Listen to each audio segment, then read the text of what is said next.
शहर का अपना मास्टर प्लान होता है।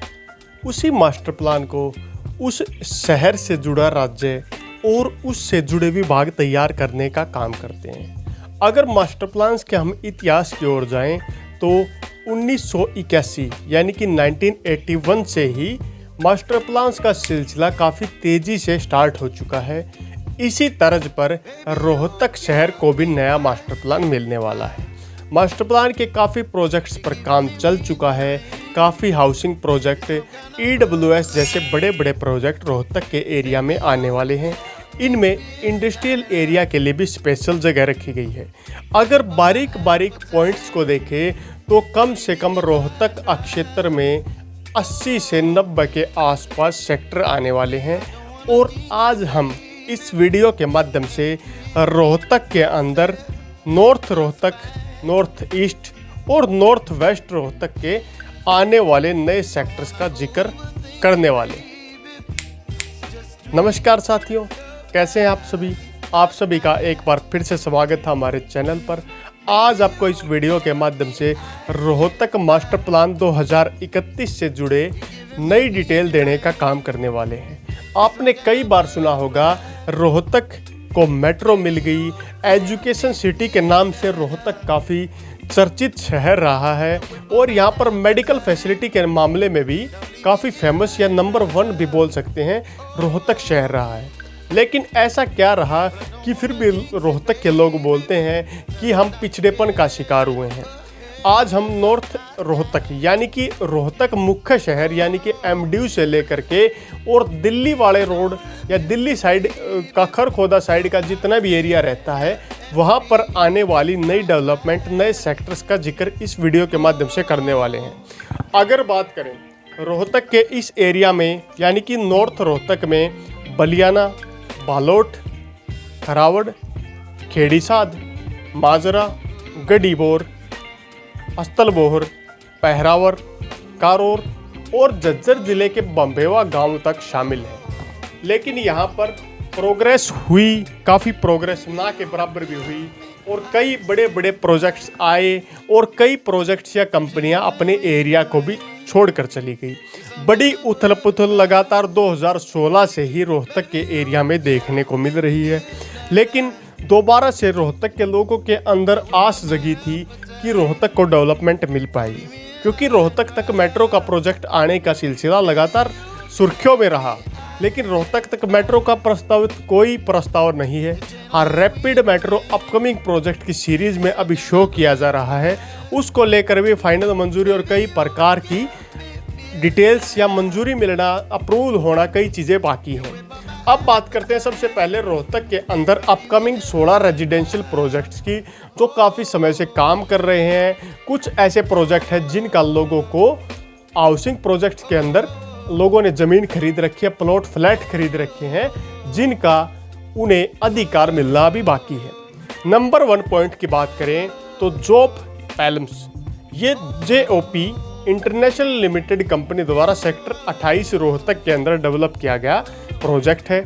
Number 2 Srishti the planets, Srishti infra developer private limited sector 3 Rohtak के अंदर डेवलप किया गया एक बड़ा प्रोजेक्ट है।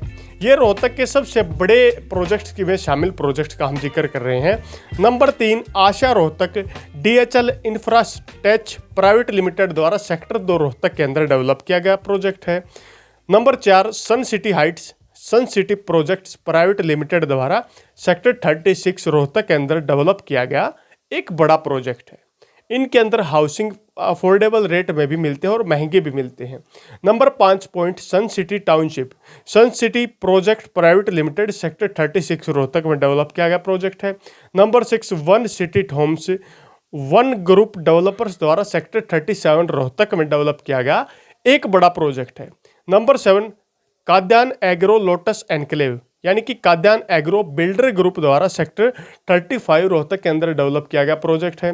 Number 8 Omaxe city, Omaxe limited द्वारा सेक्टर 28 रोहतक में डेवलप किया गया बड़े प्रोजेक्ट्स में शामिल है। नंबर 9 सन सिटी रोहतक प्लॉट्स, सन सिटी प्रोजेक्ट्स प्राइवेट लिमिटेड द्वारा सेक्टर 35 रोहतक के अंदर डेवलप किया गया एक बड़ा प्रोजेक्ट है। इसके बाद number 10 point Om enclave Rohtak में गोहाना रोड पर स्थित ये प्रोजेक्ट है। Number 11 Omaxe city happy homes Omaxe limited द्वारा सेक्टर 28 रोहतक के अंदर इस प्रोजेक्ट का शुभारंभ भी कुछ साल पहले किया गया था। नंबर 12 पशुनाथ डेवलपर्स द्वारा पशुनाथ प्रोजेक्ट शुरू किया गया, जो कि रोहतक के सेक्टर 33A के अंदर काम कर रहा है। नंबर अगले पॉइंट की बात करें, number 13 point sun height sweet home project, number 14 sun height premium floor project और नंबर 15 सन सिटी रोहतक। ये कुछ ऐसे प्रोजेक्ट जो वर्तमान में रोहतक में काम कर रहे हैं। इनके अंदर हाउसिंग सोसाइटी प्रोजेक्ट्स फ्लैट्स के अंदर वे व्यक्ति ज़्यादातर रहते हैं जो बड़े उद्योगपति हैं या एक शांतिप्रिय एरिया में रहना पसंद करते हैं। ज़्यादातर पेशेवर लोग इन एरियाज में रहना पसंद करते हैं। अब रोहतक के कुछ ऐसे पॉइंट्स की बात करें कि रोहतक क्षेत्र की प्रोग्रेस में आसपास के गांव को मिलाकर रोहतक का बड़ा मास्टर प्लान तैयार किया गया है और आसपास के एरिया में भालोट से शुरू होकर के जो इसका भिवानी रोड के आसपास एंड खत्म होता है, वहां तक इसकी अगर चौड़ाई की बात की जाए तो रोहतक के अंदर चौड़ाई के और लंबाई के मामले में सबसे बड़ा प्रोजेक्ट रहने वाला है। और एक पॉइंट से दूसरे पॉइंट के मध्य की दूरी की बात की जाए तो कम से कम 30 से 32 किलोमीटर के एरिया में ये प्रोजेक्ट शामिल होने वाले हैं। यानी कि रोहतक के पहले सेक्टर जो कि दिल्ली साइड से स्टार्ट होंगे और रोहतक के जो अंतिम वाला सेक्टर होगा, इनके मध्य की दूरी लगभग 32 किलोमीटर तक की होने वाली है। इतना लंबा ये प्रोजेक्ट होने वाला है रोड के माध्यम से, अगर आप इस यात्रा को तय करने का काम करेंगे तो। अब बात करते हैं रोहतक के अंदर सरकार भी कुछ पिछले दिनों दिखाई दे रही है कि कुछ अच्छा काम करने वाली है। सरकार द्वारा कुछ कॉलोनियों को पक्का कर दिया गया है और नई 35 कॉलोनियों की लिस्ट यहाँ रोहतक के जो अधिकारी हैं उनके द्वारा सरकार के पास होने के लिए भी भेजी गई है। वर्तमान में जो सरकार द्वारा पास की गई कॉलोनियाँ हैं उनमें लाल बहादुर शास्त्री नगर, सूर्य नगर एक्सटेंशन बाग 4, शिवनगर बाग 1 और 2, कृष्णा कॉलोनी, कच्चा चमारिया रोड, शिव विहार बाग 1 और 2, बरसी नगर बाग 5, 6, 7 और 8, शिव कॉलोनी बाग 1, सूर्य नगर बाग 3, अशोक विहार कॉलोनी, बसंत विहार बाग 2 और 3। इसके अलावा शास्त्री नगर लाडोत रोड बाग 1, गढ़ी बोहर बाग 6, 7 और 9, विकास नगर कॉलोनी, ग्रीन एरिया बाग 1। इसके अलावा ग्रीन एरिया सिटी, वजीर नगर, लाडोत रोड, बोहर आउटर बाग 8।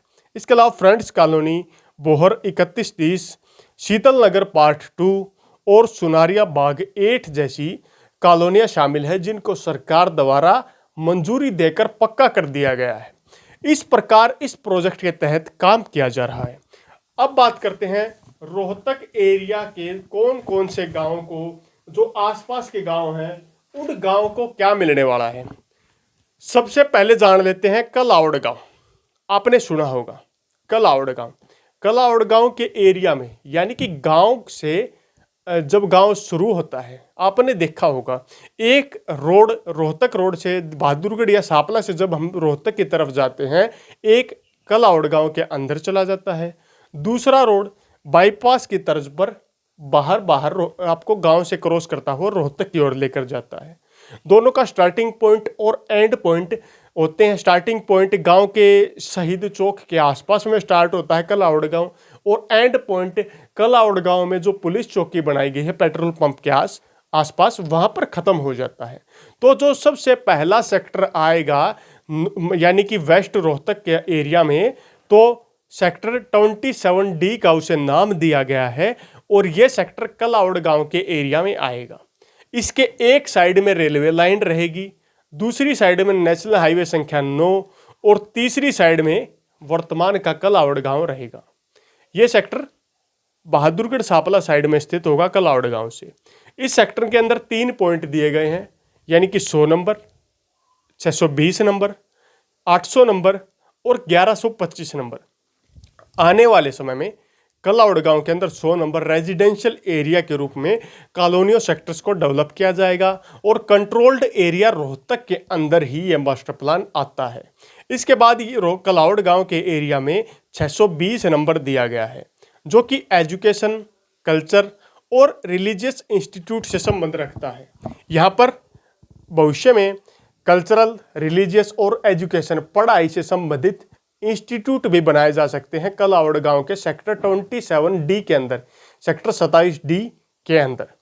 यहाँ पर 800 नंबर भी दिया गया है। लैंड अंडर वाटर यूज, मतलब पानी के साधन भी कलावड़ गांव के एरिया से रोहतक को सप्लाई किए जा सकते हैं। और आने वाले समय में डेयरी फार्मिंग के लिए भी कलावड़ गांव के एरिया में स्पेशल जगह रिजर्व करके रखी गई है।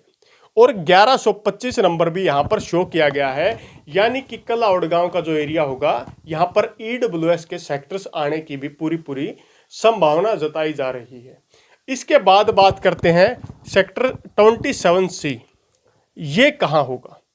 वर्तमान में कलावड़ गांव में पुलिस चौकी अगर आपने देखी है तो उसके आसपास के एरिया में सेक्टर 27C को डेवलप किया जाएगा।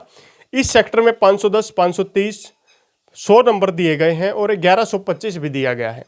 मतलब यहाँ पर रेजिडेंशियल सेक्टर होगा।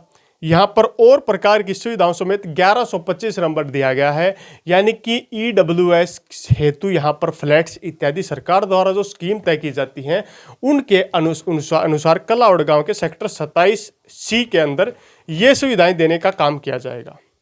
अब बात करते हैं, ये सेक्टर एक तरफ रेलवे लाइन होगी, दूसरी तरफ गांव से रोहतक साइड वाला रोड होगा, चौकी होगी, और तीसरी साइड आपने पानीपत भिवानी रोड को देखा होगा जो बाईपास की तर्ज पर रोहतक में काम करता है, तीसरी तरफ वो होगा। इस सेक्टर को कुछ मैं आपको बोर्ड के माध्यम से समझाता हूँ किस पैटर्न पर काम किया जाएगा, तो आप लोग एक बार देखने का काम करें। मान लीजिए मैं आपको दिखाता हूँ, ये वर्तमान का कलावड़ गाँव है, ये गाँव वर्तमान का कलावड़ गांव है। जो पहले यहाँ पर रोड निकल जाता है इस प्रकार, मतलब ये NH10 9B से बोल देते हैं, और ये गांव के अंदर से रोड चला जाता है। जो आगे जाकर ये क्या होता है, ये दोनों रोड मिल जाते हैं। यहाँ पर पुलिस चौकी है, तो जो सेक्टर 27D होगा ना, वो यहाँ पर होगा और 27C यहाँ पर होगा। इस प्रकार कलावड़ गांव के अंदर ये जो नए सेक्टर होंगे ये सेक्टर डेवलप किए जाएंगे इस प्रकार। अब अगले पॉइंट्स की ओर चलते हैं।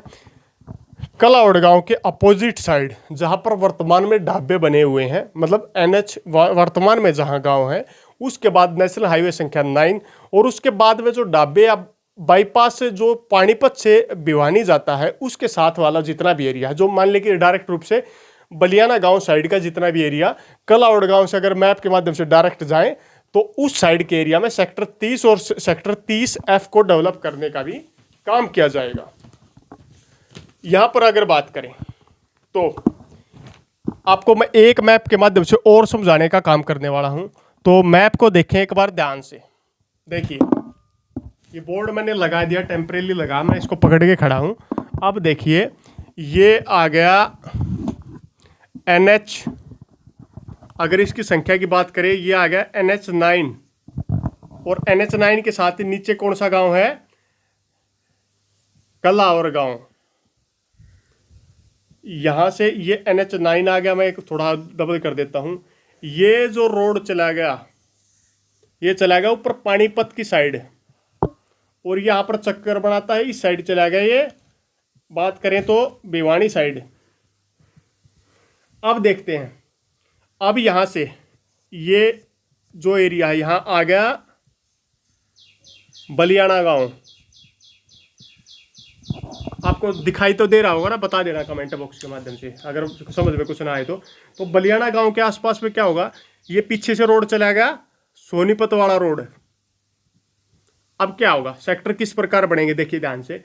सबसे पहला जो सेक्टर होगा वो होगा सबसे ऊपर, यहाँ पर बलियाना गांव में बनेगा सेक्टर 33C। 33C के बाद जस्ट थोड़ा यहाँ पर रोड राड जो निकल रहे हैं उनको छोड़ दीजिए, यहाँ पर बनेगा सेक्टर 33B, मतलब 33 के ही पार्ट है। यहाँ पर बनेगा सेक्टर सेक्टर की बात करें 31D। ये बलियाना के चारों साइड में 3 सेक्टर हो गए। फिर इसके बाद यहाँ पर यह पूरा बड़ा सेक्टर, ये सेक्टर होगा 30C, और 30C के बाद होगा सेक्टर यहाँ 30D, और इस रोड के साथ बन जाएंगे यहाँ 2 सेक्टर और।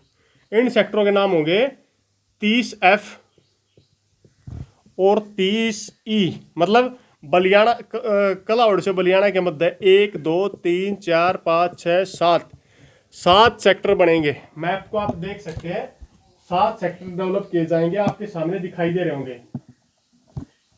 तो इस प्रकार डेवलप किए जाएंगे 7 नए सेक्टर, जो कि बलियाना गांव के एरिया और कलाउड़ के मध्य में डेवलप किए जाएंगे। आपने ये तो देख लिया कि सेक्टर डेवलप होंगे, लेकिन ये कौन से सेक्टर होंगे? ये सारे इंडस्ट्रियल सेक्टर के रूप में 7 के 7 सेक्टर डेवलप होंगे। यहाँ पर आने वाले समय में लाइट इंडस्ट्री और एक्सपेंसिव इंडस्ट्री जैसी सुविधाएं देखने को मिलेंगी। मारुति का प्लांट भी बलियाना के आसपास में ही पड़ता है। अब यहाँ तक आपने देख लिया, उसके बाद देखते हैं खेड़ीसाद गांव।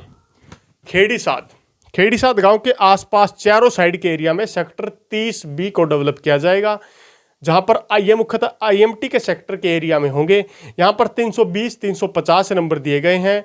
सेक्टर खेड़ीसाद के साथ 30A 31B 31C दिए गए हैं।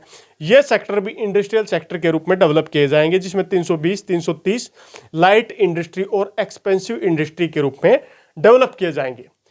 अब यहीं से खेड़ीसाद से जब आप वर्तमान रोहतक शहर या बाबा मस्तनाथ के एरिया में जब जाते हैं, तो आपने देखा होगा कि यहाँ पर कई सेक्टर ऐसे हैं जो डेवलप हो चुके हैं और कई सेक्टर ऐसे हैं जो डेवलप नहीं हुए हैं।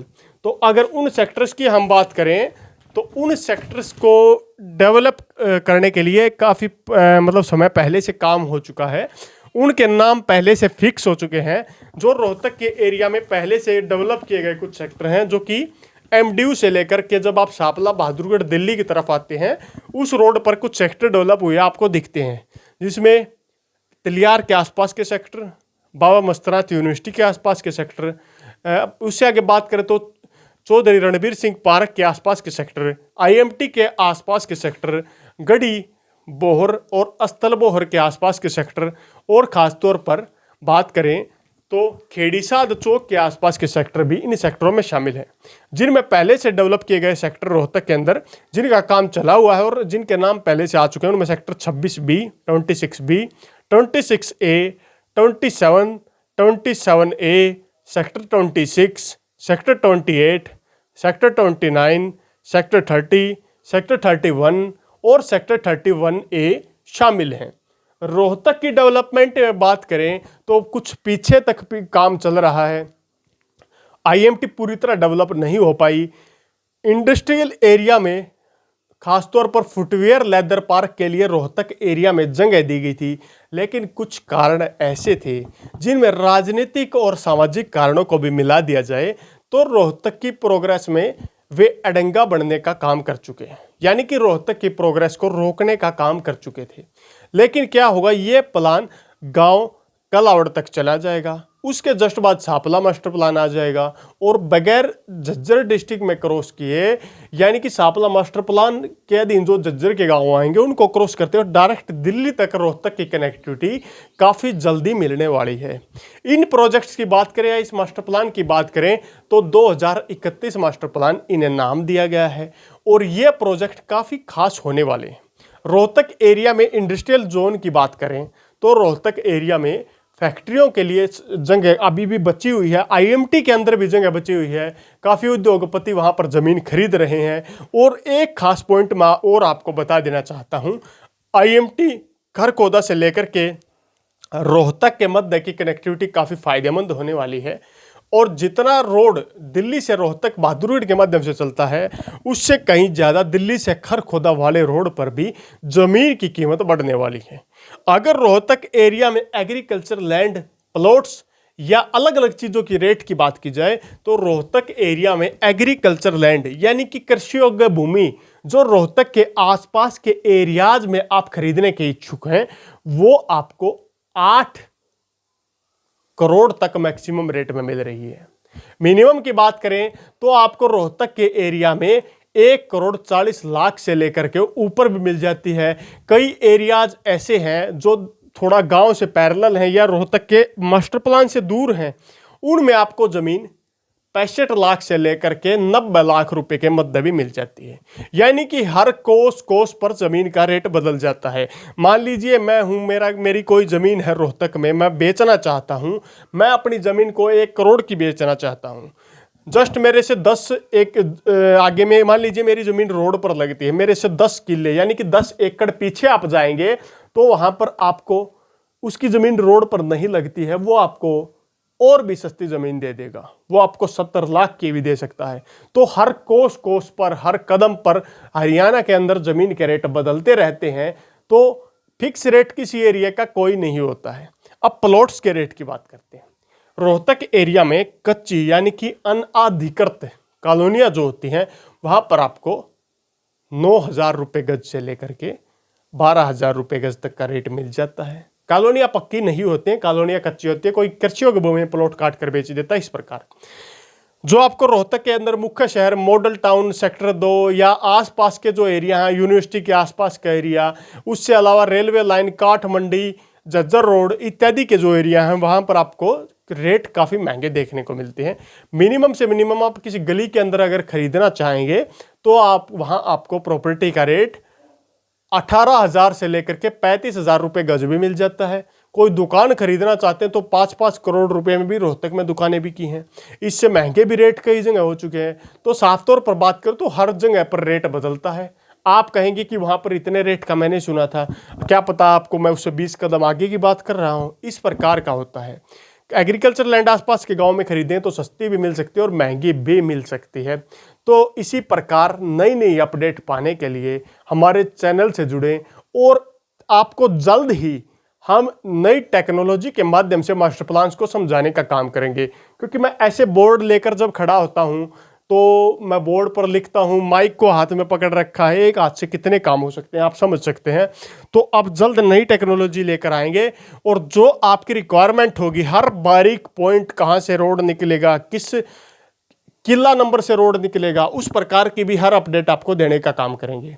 तो आपसे रिक्वेस्ट है, चैनल को लाइक करें, वीडियो को शेयर करें, साथ में चैनल को सब्सक्राइब करके बेल आइकन दबाना न भूलें। इसी के साथ अगली वीडियो तक आप लोगों से विदा लेते हैं। तब तक के लिए जय हिंद, जय भारत। और रोहतक मास्टर प्लान के पार्ट 2 के लिए चैनल को सब्सक्राइब करना और वीडियो को शेयर करना बिल्कुल न भूलें।